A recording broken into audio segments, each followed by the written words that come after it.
Hello guys, welcome to dream study. और आप सब कैसे हैं? आई होप आप सब अच्छे होंगे। तो पिछली क्लास में हम अनुपात को देख रहे थे। अनुपात में कुछ स्टेप बता दिए हैं, कुछ स्टेप और रह गए हैं, तो आपको और बता दे रहे हैं हम। जैसे कि यहाँ देख रखा है, दो संख्याओं का अंतर उनके योग का 45% है। बड़ी संख्या तथा छोटी संख्या का अनुपात ज्ञात करना है। तो दो संख्याओं का अंतर मान लेते हैं कि एक संख्या a है और दूसरी संख्या v है, तो उनका अंतर और उनका योग, उनका अंतर उसके योग के 45% है। मान ले तो उसका योग कितना है 100, तो अंतर कितना है उसका 45%, यानी कि 45 हो जाएगा। अगर योग उसका 100 है और 45% है तो 45 हो जाएगा। तो ये हमको अनुपात में वैल्यू पता चल गई है। ठीक है, इसको और छोटा करते हैं तो 5 से डिवाइड करते हैं तो 9 पन्ना 45 और 20 पन 100। इस तरीके से a माइनस बी अनुपात a प्लस v का अनुपात क्या निकल के आया, 9:20 है। ठीक है, हमसे पूछा गया है कि a अनुपात b क्या होगा। हमने पिछली क्लास में आपको बताया था कि अगर a प्लस बी और a माइनस बी की वैल्यू पता है तो a की वैल्यू क्या हो जाएगी, इन दोनों का योग बटे 2, तो 9 प्लस 20 बटे 2, ये a की वैल्यू होगी, यानी कि 29 बटे 2। ठीक है, b की वैल्यू क्या आ जाएगी, इन दोनों का अंतर बटे 2, तो इन दोनों का अंतर करेंगे तो 20 माइनस 9 बटे 2, यानी कि 11 बटे 2। इस तरीके से a और b की वैल्यू हमें निकल के आ गई। तो a अनुपात b क्या हो जाएगा, 29 बटे 2 अनुपात 11 बटे 2। अनुपात में और छोटा कर लेते हैं ये, तो 29 अनुपात 11, ये हमारा आंसर निकल के आ जाएगा। ठीक है, चलते हैं अगले सवाल की तरफ। अगला सवाल कह रहा है, यदि a का 1/3वां हिस्सा b के 1/5वें हिस्से व c के 1/2 हिस्से के बराबर है तो a अनुपात b अनुपात c ज्ञात करिए। इसमें क्या होता है, जब कोई इनटू में किसी भी संख्या का इनटू में अगर अनुपात निकालना होता है तो पलट जाता है। जैसे कि का हिस्सा 1/3, यानी कि 1/3, b का 1/5, c का 1/2 के हिस्से के बराबर है, तो हमने बराबर का निशान लगा दिया। ठीक है, अगर ऐसी कंडीशन में दिया गया और आपसे a अनुपात b अनुपात c पूछा जाए तो बस जो ये इनटू का है वो पलट के आ जाता है, यानी कि 3:5:2 आंसर हो जाता है। ठीक है, तो इतनी बात आपको समझ गए होंगे। इससे संबंधित कुछ और क्वेश्चन बनते हैं। अगर इनटू में है, अगर इनटू में सिंगल 1 होता तो अनुपात 1 हो जाता, क्योंकि 1/1 करते तो 1 रह जाता। चलिए और आगे देखिए तो आपको अच्छे से समझ में आ जाएगा। यदि a का 2 गुना b के 3 गुने व c के 4 गुने के बराबर है तो a अनुपात b अनुपात c बताइए।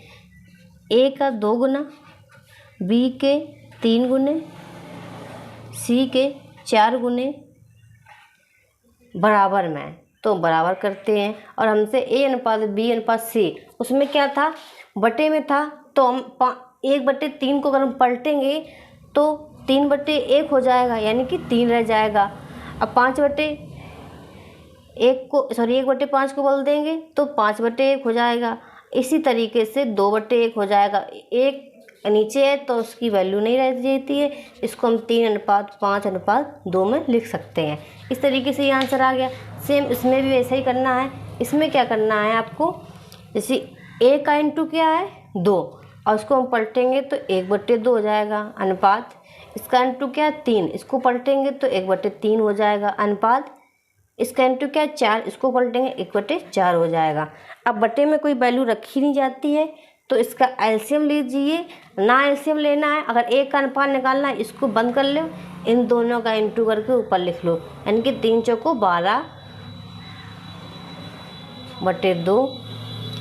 अब इसको बंद कर लो, इन दोनों का इंटू करके ऊपर लिख लो, तो 4 दूनी 8 बटे 3,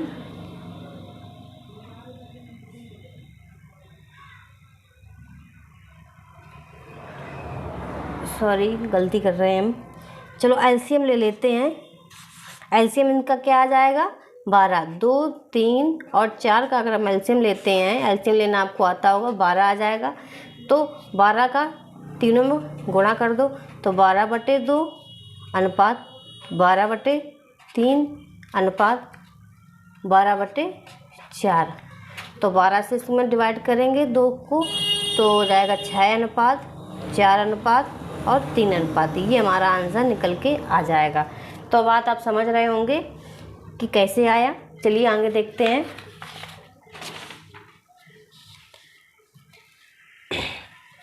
ऐसा उसमें भी दिया गया है कि A का 2/3वां हिस्सा B के 4/5वें हिस्से व C के 1/2वें हिस्से के बराबर है। जैसा दे रखा है वैसा हम कर लेते हैं। A का 2/3वां हिस्सा B के 4/5वें हिस्से और C के 1/2वें हिस्से के बराबर है ये सब। और हमसे A अनुपात B अनुपात C पूछा है, तो A का अनुपात क्या हो जाएगा 3/2, अनुपात B का अनुपात क्या हो जाएगा 5/4। हमने आपसे क्या कहा कि इंटू का जो होता है वो पलट जाता है, इसमें करेंगे तो 2/1। इनका बटे वहाँ अनुपात रखा नहीं जाता है, तो इनका एलसीएम क्या निकल के आ जाएगा 4। तो 4 के ऊपर गुणा करेंगे, 3 × 4/2 अनुपात 5 × 4/4 अनुपात 2 × 4/1। तो क्या निकल के आ जाएगा 2 कट जाएगा इसमें, तो 2 बचेगा। 3 दूनी 6 अनुपात 4 से 4 कट जाएगा, 5 बचेगा अनुपात 4 दूनी 8। हमारी ये वैल्यू निकल के आ जाएगी। चलिए आगे देखते हैं।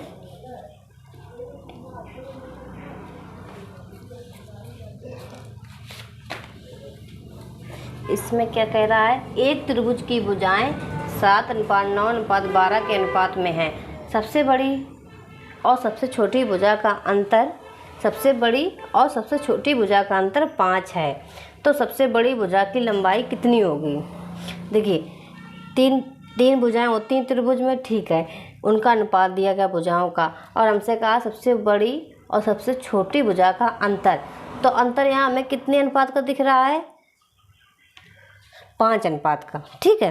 तो अनुपात 5 अनुपात का अंतर, यानी कि 12 में से 7 जाएंगी तो 5 का अंतर आ रहा है। तो 5 का अंतर किसके बराबर है 15 के। ये वैल्यू दी गई हमें 15 सेमी के बराबर है।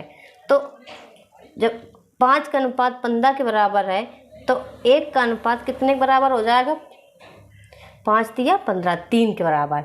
और हमसे पूछा गया है सबसे बड़ी भुजा की लंबाई।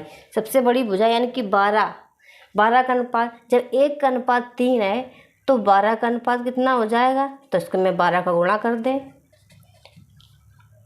वार्ते आई 36 सेंटीमीटर। इस तरीके से हमें एक की वैल्यू निकाल लेनी पड़ेगी। जैसा हमसे कहा गया उसमें कुछ ना कुछ हमें ऐसी वैल्यू दी जाएगी कि हम अनुपात से एक अनुपात की वैल्यू निकाल लेंगे, और फिर हमें कुछ भी पूछा जाए हम वो वैल्यू निकाल देंगे। चलिए आगे देखते हैं। इसमें क्या है, यदि A, B, C की वार्षिक आय 1:3:7 के अनुपात में है और A और C की कुल वार्षिक आय, A और C की कुल वार्षिक आय यानी कि दोनों को ऐड करना है तो 8 लाख है। यानी कि जब A, B, C, A की वैल्यू क्या है 1, B की वैल्यू क्या है 3 और C की वैल्यू क्या है 7 अनुपात में, ठीक है। और हमसे कहा है कि A और C की वार्षिक आय, A, C की वार्षिक आय कितनी हो जाएगी अनुपात में 7 और 1 8 अनुपात में 8 की वैल्यू कितने के बराबर है 8 लाख के, ठीक है।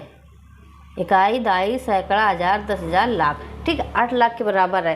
तो 1 अनुपात की वैल्यू कितनी हो जाएगी 1 लाख, ठीक। और हमसे पूछा गया कि B की मासिक आय, ये हमें वार्षिक आय दी गई है, ठीक है। ये अनुपात हमें वार्षिक आय का दिया गया है और हमसे पूछा गया मासिक आय। ये भी आपको ध्यान देना है, कहीं गलती ना कर दें बी की। तो पहले हम वार्षिक में निकाल लें। 1 अनुपात की वैल्यू 1 लाख है, तो 3 अनुपात की वैल्यू 3 लाख हो जाएगी, ठीक है। 3 का जब इसमें इंटू करेंगे तो 3 लाख हो जाएगी। ये होगी वार्षिक। अब हमें मासिक वर्ष में कितने माह होते हैं? 12, तो 12 का भाग देते हैं इसमें, तो वैल्यू निकल के आ जाएगी। कितनी आ जाएगी? 2 और 5 और 000, यानी कि 25,000 वैल्यू निकल के आ जाएगी। तो अब बात आप समझ रहे होंगे। पहले तो कुछ ना कुछ हमें ऐसे दिया जाएगा कि अनुपात की वैल्यू निकल के दे दी जाएगी, उससे हमें 1 अनुपात की वैल्यू निकाल लेनी पड़ेगी। फिर जो हमसे पूछा है वो वैल्यू निकाल लें। यहाँ पे हमें वैल्यू निकल के वर्ष की आई, हमसे पूछा मासिक की थी, तो हमने 12 का भाग दे दिया और हमें वैल्यू निकल के आ गई। चलिए अगला क्वेश्चन देखते हैं।